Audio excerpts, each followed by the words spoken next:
หลังจากที่เราซ่อมกระติกน้ำร้อนตัวแรกผ่านไปแล้วนะครับเดี๋ยวเรามาซ่อมตัวที่สองนะครับตัวนี้อาการเสียคือเปิดขึ้นไฟแป๊บเดียวแล้วก็ไฟหายไปนะครับเดี๋ยวทำการเสียบปลั๊กเทสเครื่องดูก่อนครับสังเกตในส่วนของตัว LED นะครับตรงนี้ว่าจะติดตามที่ลูกค้าแจ้งหรือเปล่านะครับตัวนี้ขึ้นแป๊บเดียวนะครับ2 ปุ่มแล้วก็ดับไปนะครับเครื่องไม่ติดเลยนะครับไม่มีไฟแสดงผลเลยอาการตามที่แจ้งนะครับเดี๋ยวจะพาแกะดูข้างในตัวเครื่องครับทำการแกะด้านล่างของตัวเครื่องครับ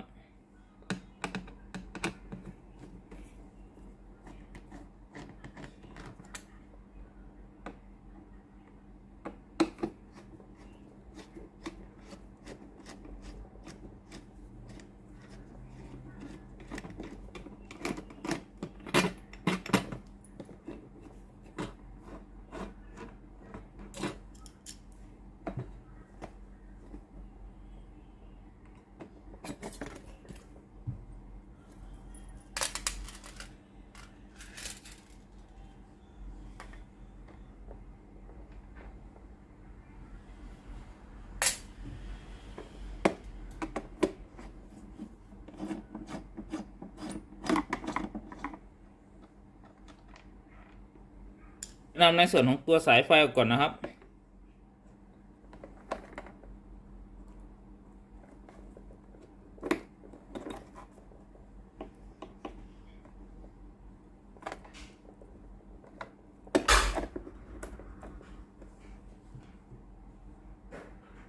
จากนั้นนำในส่วนของตัวโครงเครื่องออกก่อนนะครับตัวโครงครอบเครื่องนะครับ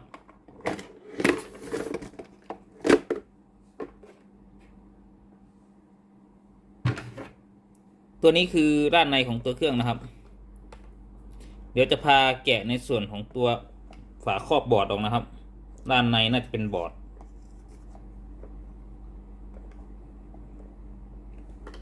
ตรงนี้นะครับมีตัวล็อกอยู่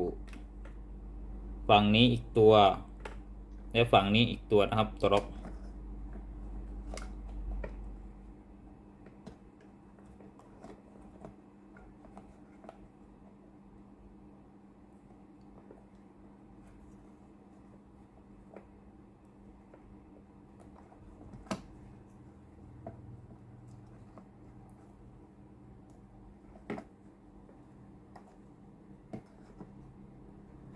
ใช้มือกดก็พอนะครับ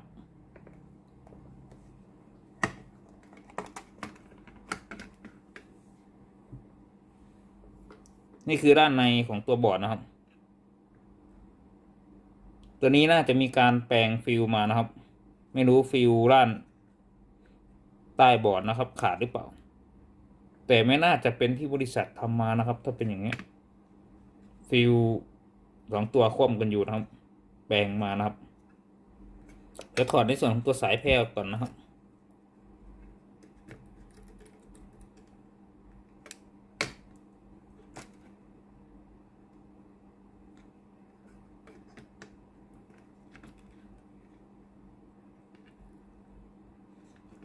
เดี๋ยวนำบอร์ดออกจากวงจรก่อนนะครับ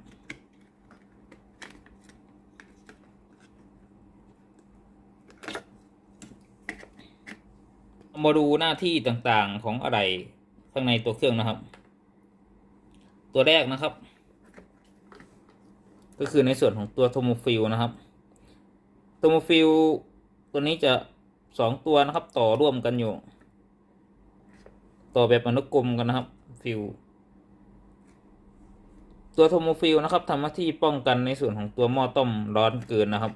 ถ้าในส่วนของตัวหม้อต้มร้อนเกินทำงานได้ไม่ตัดตัวโทโมฟิลนี่จะตัดวงจรไฟฟ้าไม่ให้ไฟจ่ายไปเลี้ยงในส่วนของตัวบอร์ดนะครับหน้าที่ของตัวโทโมฟิลนะครับส่วนตัวนี้นะครับก็คือในส่วนของตัวฮีตเตอร์ทำหน้าที่ต้มน้ำให้เดือดนะครับในส่วนของตัวฮีตเตอร์ส่วนตัวนี้นะครับคือปั๊มน้ำนะครับปั๊มน้ำมีหน้าที่สูบน้ำจากหม้อต้มนะครับผ่านทางท่อยางเพื่อนำไปใช้งานนะครับออกมาฝั่งนี้นะครับส่วนสายสีขาวนะครับที่เข้าไปด้านในตัวนี้คือ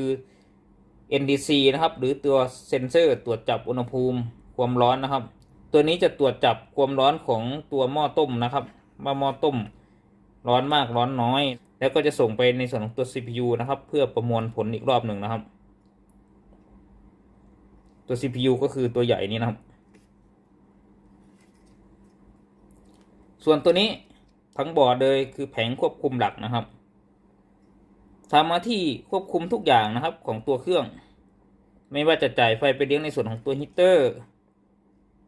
จ่ายไฟมาเลี้ยงในส่วนของตัวปั๊มน้ำรวมทั้งจ่ายไฟไปเลี้ยงในส่วนของตัวบอร์ดหน้านะครับส่วนตัวบอร์ดหน้านะครับตัวบอร์ดปุ่มกดด้านหน้าทำหน้าที่กดสั่งงานนะครับเลือกฟังก์ชันต่างๆของตัวเครื่องนะครับหน้าที่ของปุ่มกดมีแค่นี้นะครับเดี๋ยวผมจะพามาดูระบบไฟเบื้องต้นนะครับสายสีส้มและสายสีขาวนี่คือไฟบ้านที่ต่อมานะครับเดี๋ยวจะพามาไล่ระบบไฟสายสีขาวก่อนนะครับไฟสายสีขาวนะครับจะวิ่งเข้ามาในส่วนของตัวโทโมฟิลตรงนี้นะครับฟิลควบคุมอุณหภูมิออกจากโทโมฟิลก็จะวิ่งเข้ามาในส่วนของตัวแผงควบคุมดักเข้ามาในส่วนของตัวสายสีน้ำเงินตรงนี้นะครับรอการทำงานนะครับตัวนี้จะยังไม่ทำงานไฟอีกส่วนหนึ่งนะครับจะวิ่งผ่านในส่วนของตัวสายสีส้มนะครับเข้ามาในส่วนของตัวฮีตเตอร์ตัวนี้ฮีตเตอร์ยังไม่ร้อนนะครับ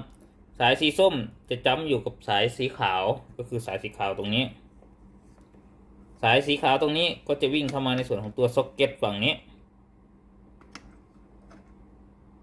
ก็จะวิ่งเข้ามาในส่วนของตัวซ็อกเก็ตก็คือฝั่งนี้นะครับเพื่อมาเลี้ยงในส่วนของตัวแผงควบคุมนะครับ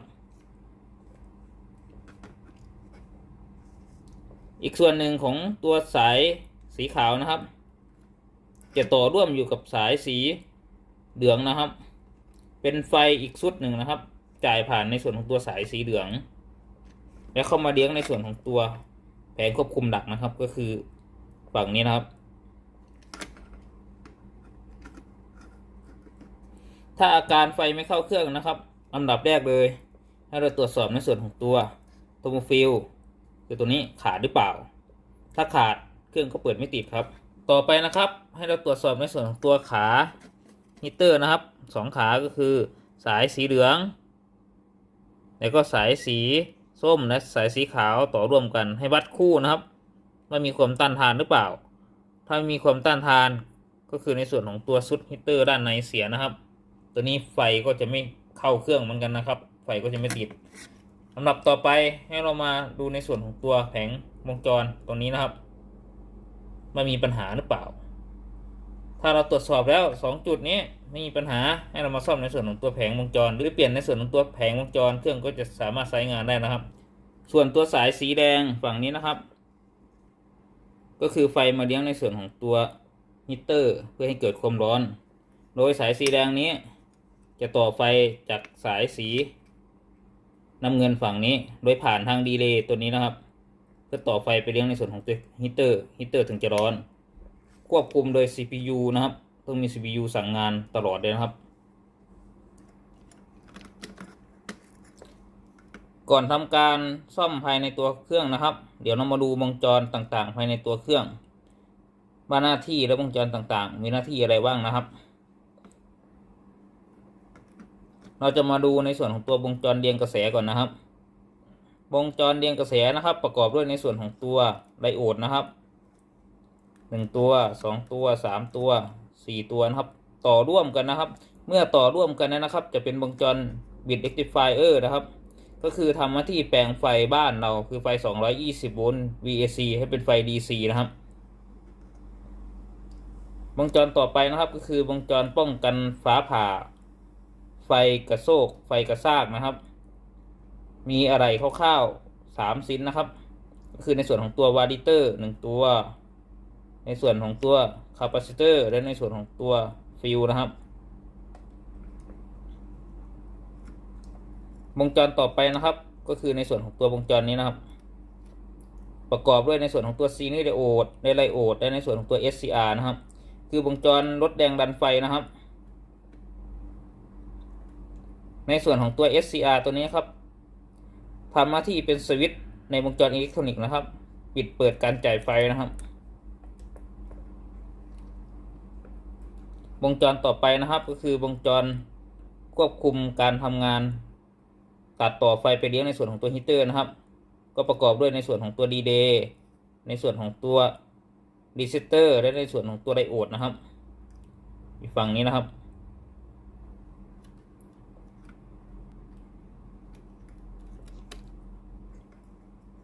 ดูด้านใต้ของปิ้นนะครับ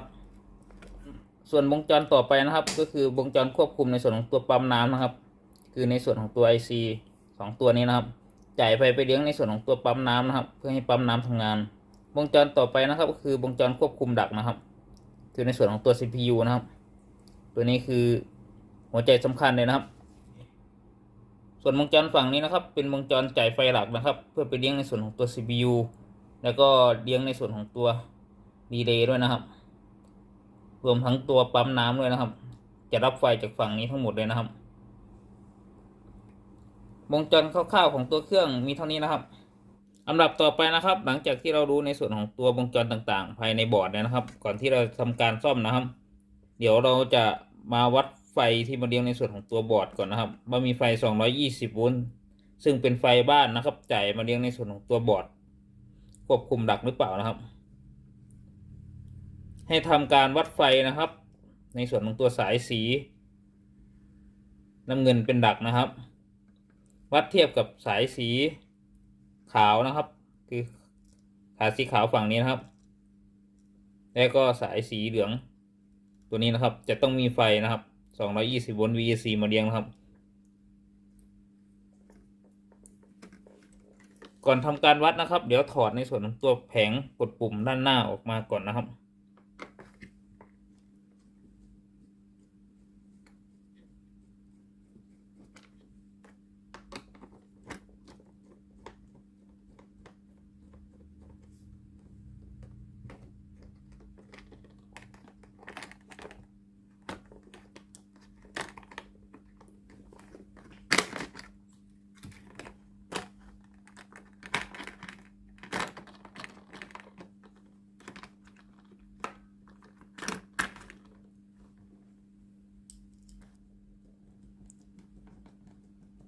ส่วนตัวโครงสีขาวตัวนี้ยึดไว้ก่อนนะครับ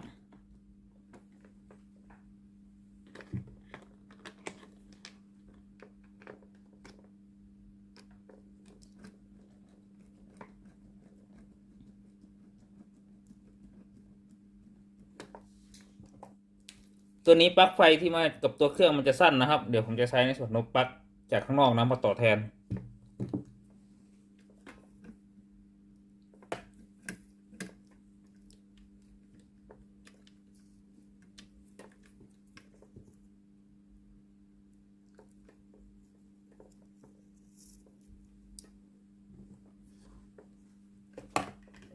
เพื่อสะดวกในการวัดไฟนะครับตัวเครื่องก็จะนอนลงไว้นะครับ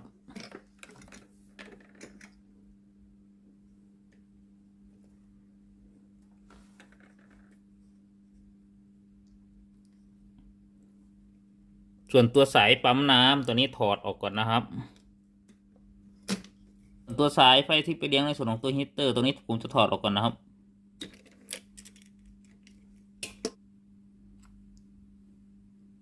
ทำการตั้งมิเตอร์นะครับอยู่ที่250โวลต์ VAC นะครับ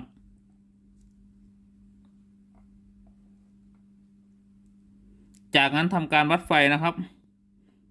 วัดไฟในส่วนของตัวสายสีน้ำเงินเป็นหลักนะครับ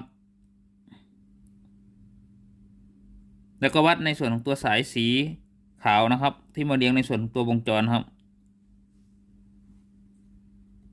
สังเกตเคมิเตอร์นะครับตัวนี้มีไฟมาเลี้ยงในส่วนของตัววงจรแล้วนะครับ220โวลต์ VAC และไฟอีกเส้นหนึ่งนะครับที่ต่อมาเลี้ยงในส่วนของตัววงจรไฟเส้นนี้จะขาดไม่ได้เลยนะครับก็คือในส่วนของตัวสายสีเหลืองตัวนี้มีไฟมาเลี้ยงนะครับ220โวลต์ก็แสดงว่าในส่วนของตัวโทโมฟิลไม่ขาดและในส่วนของตัวฮีเตอร์ที่ต่อร่วมกับไฟอีก1เส้นก็ไม่ขาดก็คือเสียในส่วนของตัวแผงควบคุมดักนะครับถ้าใครซ่อมในส่วนของตัวแผงตัวนี้ไม่ได้นะครับก็ซื้อในส่วนตัวแผงควบคุมตัวนี้มาเปลี่ยนเครื่องก็จะสามารถใช้งานได้นะครับลำดับต่อไปนะครับให้เรามาตรวจสอบในส่วนของตัวฟิลนะครับให้เรามาวัดในส่วนของตัวฟิลตัวนี้ก่อนนะครับที่เขาต่อพ่วงกันไว้ว่าขาดหรือเปล่านะครับ ให้ทำการตั้งมิเตอร์นะครับอยู่ที่คูณ1นะครับ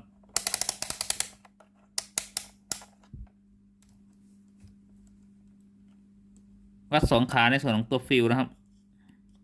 ตัวนี้เข็มมิเตอร์ขึ้นนะครับก็แสดงว่าฟิลไม่ขาดนะครับหลังจากที่เราวัดในส่วนของตัวฟิลไม่ขาดแล้วนะครับให้เรามาตรวจสอบในส่วนของตัวไฟ DC ที่มาเลี้ยงในส่วนของตัว C นะครับตำแหน่ง C5 ตรงนี้นะครับว่ามีไฟ DC มาหรือเปล่า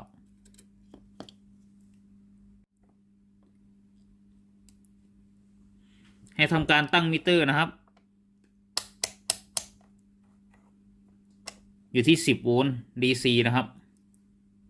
แล้วทำการเสียบปลั๊กไฟ AC นะครับ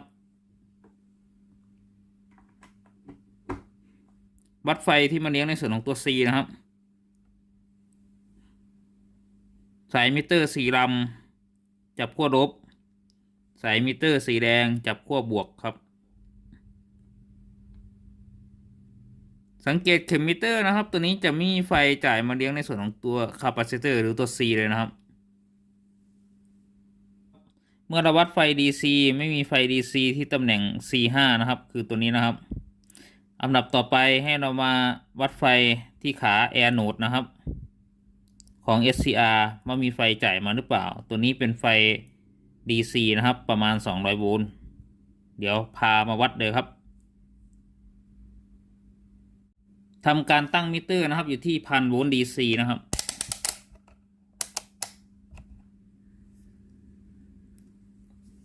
และทำการเสียบปลั๊กไฟนะครับ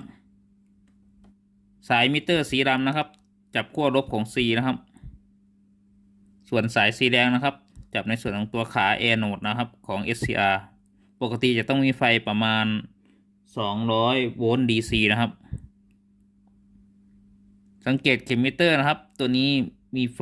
ประมาณ200 โวลต์ DC นะครับเมื่อมีไฟ200 โวลต์นะครับมันเลี้ยงในส่วนของตัวขา Air Node ของ SCR ก็คือขานี้นะครับขากลางลำดับต่อไปให้เราวัดไฟที่มาเลี้ยงในส่วนของตัวขาเกตที่เขียนไว้ขา G นะครับตำแหน่งนี้มีไฟมาทิกที่ขาเกตหรือเปล่า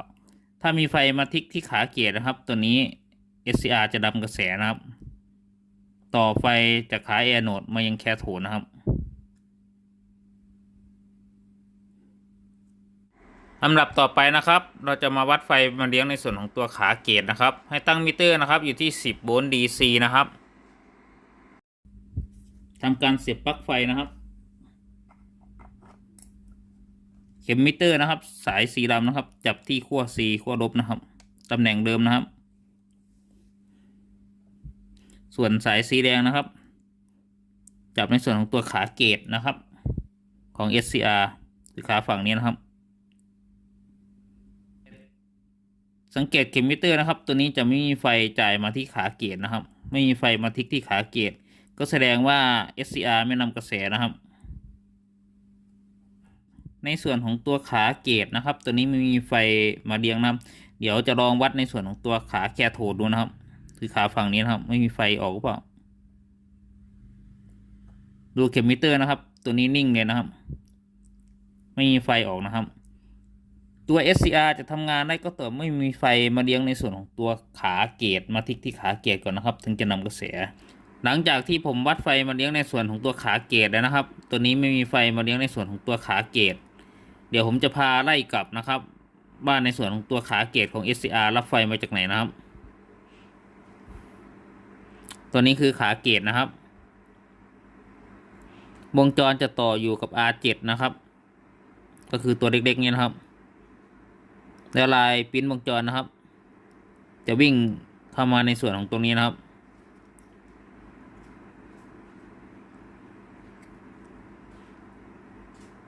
แล้วจะต่อมายัง R6 นะครับคือนี้นะครับข้ามมาฝั่งนี้นะครับตัวนี้คือขา R6 นะครับข้ามมาฝั่งนี้นะครับและเข้ามา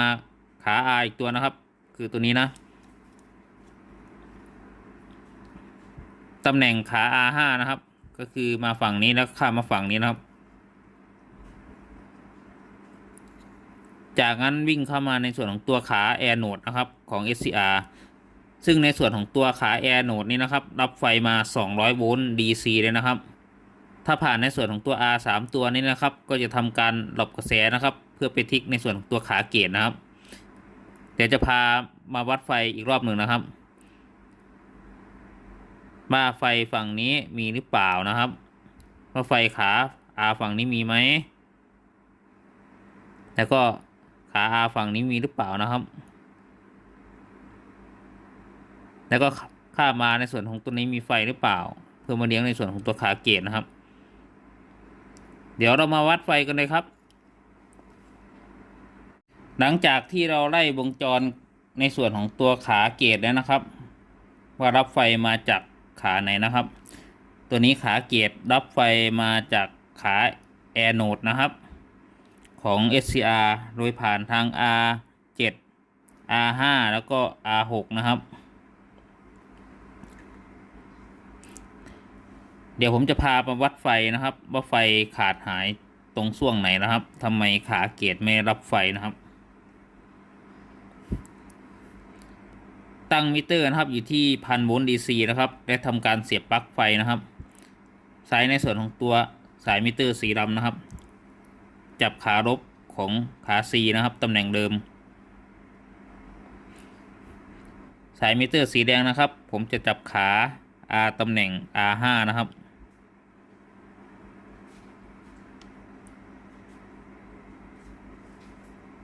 ตัวนี้สังเกตนะครับมีไฟ200โวลต์นะครับข้ามอีกฝั่งหนึ่งของ R5 นะครับตัวนี้ก็มีไฟ200โวลต์นะครับเรามาตรวจสอบในส่วนของตัว R ตำแหน่ง R6 นะครับขั้วนี้มีไฟนะครับเดี๋ยววัดข้ามไปอีกฝั่งนะครับตรงนี้ไม่มีไฟนะครับ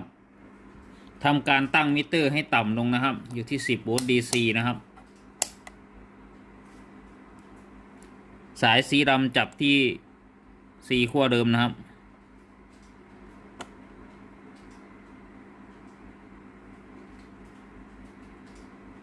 สายสีแดงนะครับจับอีกฝั่งหนึ่งของ R ตำแหน่ง R6 นะครับตัวนี้ไฟไม่สามารถผ่าน R6 มาอีกฝั่งได้นะครับให้เราตรวจสอบในส่วนของตัว R ตำแหน่ง R6 นะครับมาขาดออกจากวงจรหรือเปล่าทำไมไฟไม่ข้ามไปอีกฝั่งหนึ่งนะครับตำแหน่ง R6 ก็คือตัวนี้นะครับที่ไฟไม่สามารถข้ามไปอีกขาหนึ่งได้นะครับส่วน R5 ตัวนี้นะครับไฟสามารถข้ามมาได้นะครับเราจะมาถอดในส่วนของตัว R6 ออกจากวงจรแล้วมาวัดความต้านทานดูอีกรอบหนึ่งนะครับว่า R6 ตัวนี้ขาดออกจากวงจรหรือเปล่านะครับ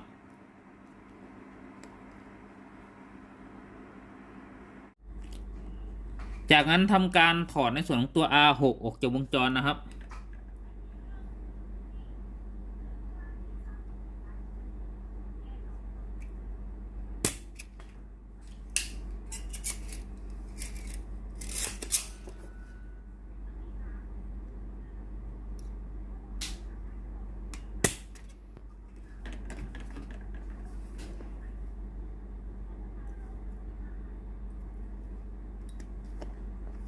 ตัวนี้คือ R6 นะครับที่เราถอดออกจากวงจรนะครับสีขาวน้ำตาลส้มนะครับ 91K นะครับเดี๋ยวผมจะพาวัดดูความต้านทานอีกรอบหนึ่งครับผมจะพาวัดความต้านทานของ R ที่เราถอดออกมานะครับใช้มิเตอร์ดิจิตอลนะครับเลือกไว้ที่ย่านโอห์มนะครับวัด2ขานะครับ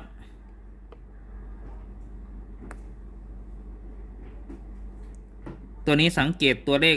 ดิจิตอลนะครับตัวนี้จะไม่ขึ้นเลยนะครับก็แสดงว่า R91K ตัวนี้ขาดออกจากวงจรนะครับหลังจากที่เราวัดในส่วนของตัว R ตำแหน่ง R6 ตัวนี้ขาดออกจากวงจรนะครับอย่าลืมมาตรวจสอบในส่วนของตัว R5 R2 แล้วก็ R3 นะครับว่ามีการขาดหรือยืดค่าหรือเปล่านะครับเดี๋ยวผมจะทำการวัดกี่ขาได้ลอยขาขึ้นมาได้วัดดูค่าความต้านทานนะครับตัว R5 R2 R3 ค่าความต้านทานก็อยู่ที่ 91K โอห์มเหมือนกันนะครับ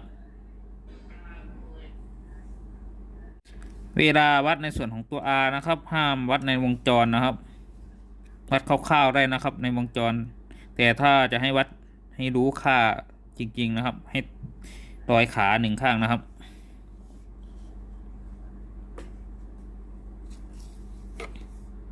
ไซส์ในส่วนของตัวมิเตอร์ดิจิตอลนะครับวัดความต้านทานของ R อีกรอบหนึ่งนะครับตั้งย่านโอห์มนะครับตัวนี้ผมจะวัดตำแหน่ง R3 ก่อนนะครับ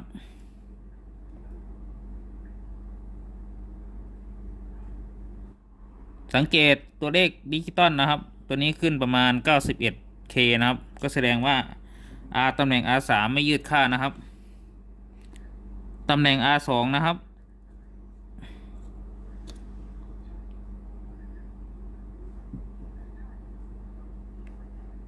สังเกตเข็มมิเตอร์นะครับอยู่ที่ 91.6 บวกลบ 20% ตัวนี้ไม่ยืดค่านะครับดูตำแหน่ง R5 นะครับที่ต่อไปยัง R6 นะครับว่าค่าคมต้านทานเท่าไหร่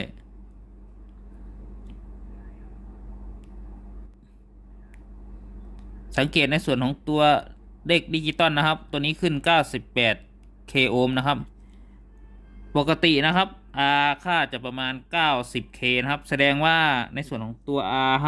ก็ยืดค่านะครับตัวนี้ต้องเปลี่ยนในส่วนของตัว R5 และ R6 คู่กันเลยนะครับ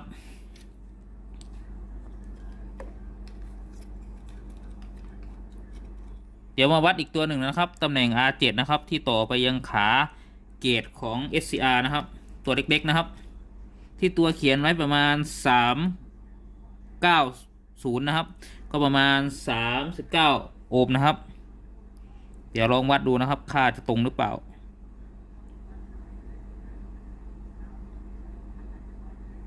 ตัวนี้ได้39.7นะครับก็แสดงว่าค่าใกล้เคียงนะครับบวกลบ 20%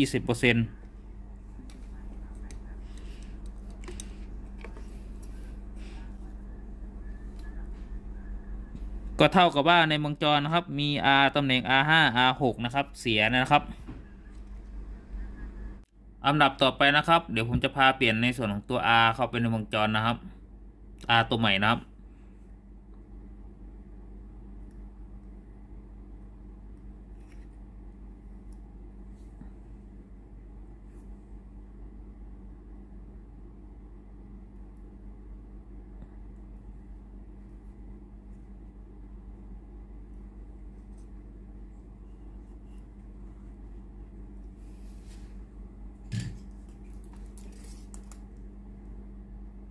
แล้วทำการวัดจีขาให้เรียบร้อยนะครับ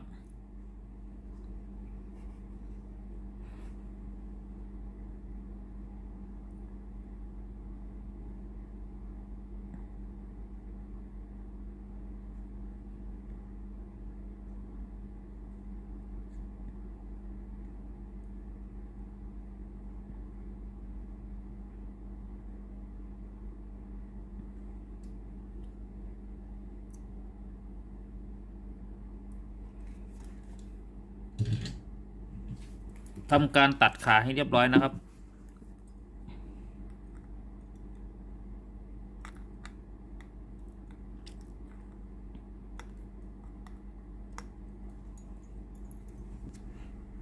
จากนั้นทำการล้างปิ้นด้วยทินเนอร์นะครับ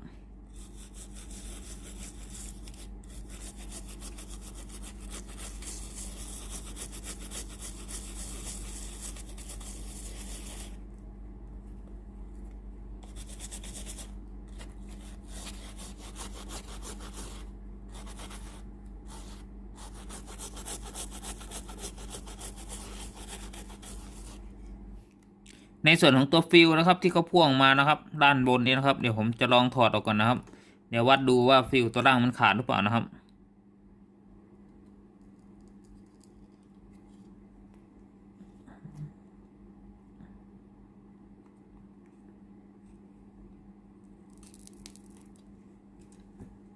เดี๋ยวผมจะลองวัดดูฟิลนะครับว่าฟิลขาดหรือเปล่านะครับตัวล่างนะครับตัวล่างฟิลไม่ขาดนะครับตัวบนที่เขาพ่วงมานะครับตัวนี้ผมจะถอดทิ้งไปเลยนะครับเดี๋ยวเรามาวัดไฟดูอีกรอบหนึ่งครับหลังจากที่เราเปลี่ยนในส่วนของตัว R เข้าไปในวงจรนะครับ หลังจากที่เราเปลี่ยน R เข้าไปในวงจรแล้วนะครับเดี๋ยวผมจะพามาวัดไฟที่มาเรียงในส่วนของตัวขาเกจของ SCR นะครับว่าขาเกจของ SCR รับไฟกี่โวลต์นะครับทำการตั้งมิเตอร์นะครับอยู่ที่10 โวลต์ DC นะครับทำการเสียบปลั๊กไฟนะครับเข็มมิเตอร์สายสีดำจับขั้ว C ตำแหน่งเดิมนะครับขั้วลบนะครับสายสีแดงนะครับจับในส่วนของตัวขาเกจของ SCR นะครับ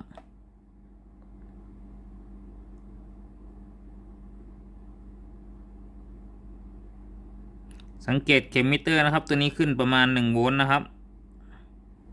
แสดงว่าขาเกจรุ่นนี้รับไฟประมาณ1 โวลต์นะครับอันดับต่อไปนะครับเดี๋ยวผมจะตรวจสอบในส่วนของตัว C ที่เราวัดไฟครั้งแรกนะครับว่ามีไฟมากี่โวลต์นะครับจับคู่เลยนะครับ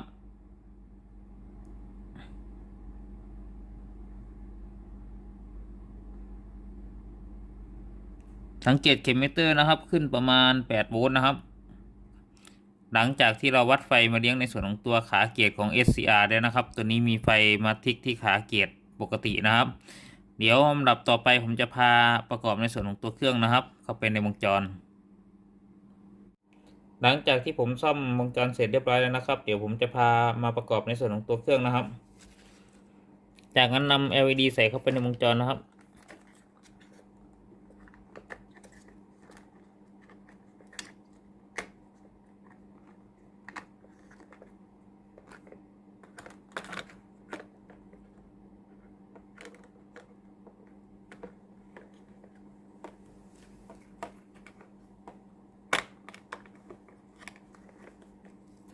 ทำการยึดน็อต2 ตัวนะครับ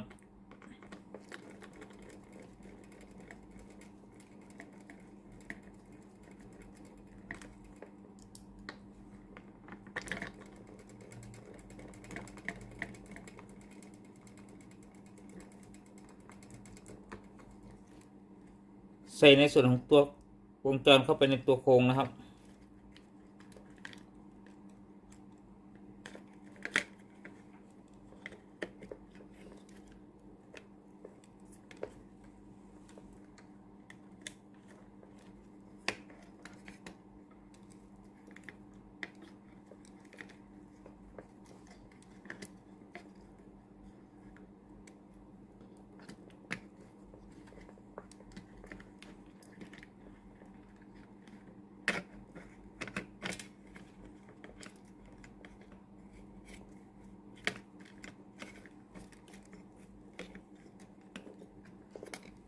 จัดสายให้เรียบร้อยอีกรอบหนึ่งครับ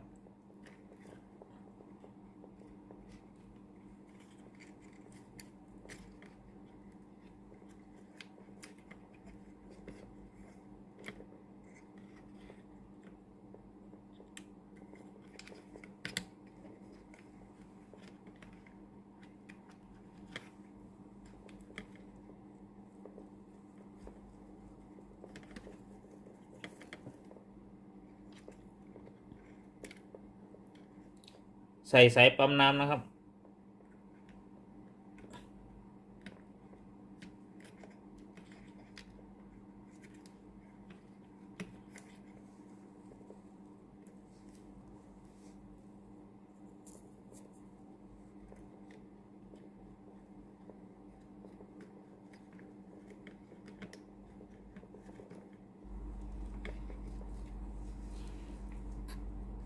จากนั้นใส่โครงบนนะครับ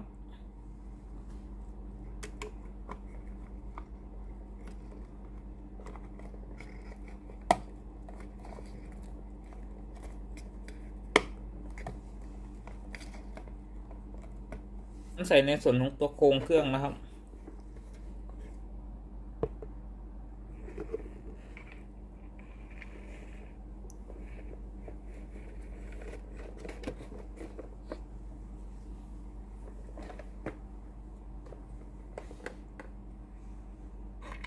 ใส่ในส่วนของตัวสายไฟ AC นะครับ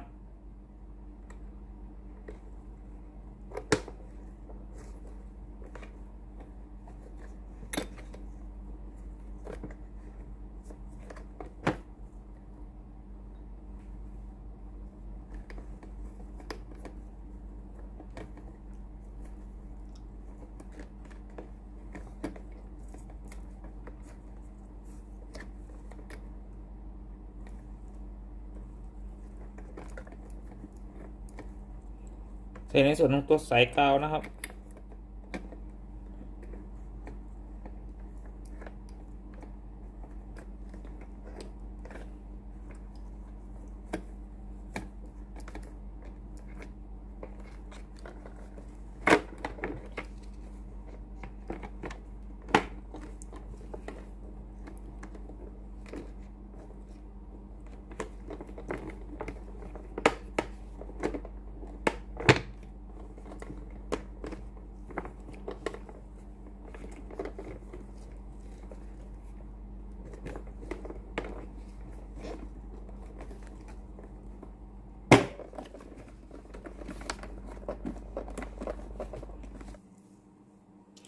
ใส่ในส่วนของตัวลูกเหล็กนะครับ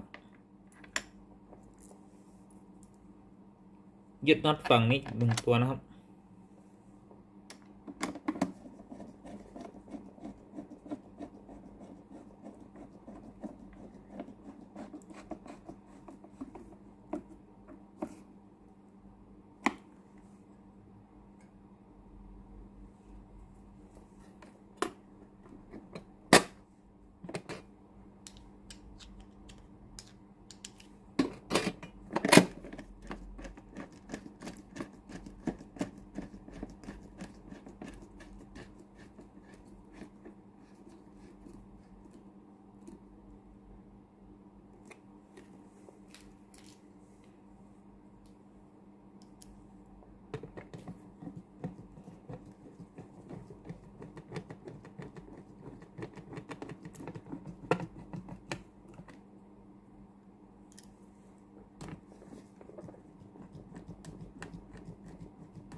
ตรวจสอบคมเรียบร้อยอีกรอบหนึ่งครับ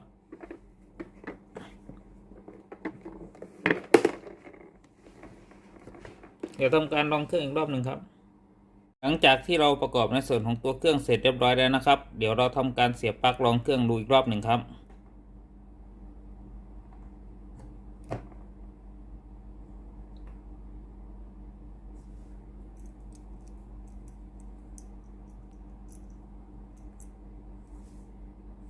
ลองเลือก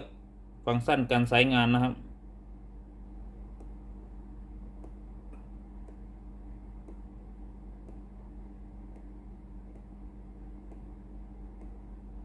เลือกไว้ที่90 องศานะครับ เดี๋ยวลองกดปุ่มน้ำเย็นดูก่อนนะครับ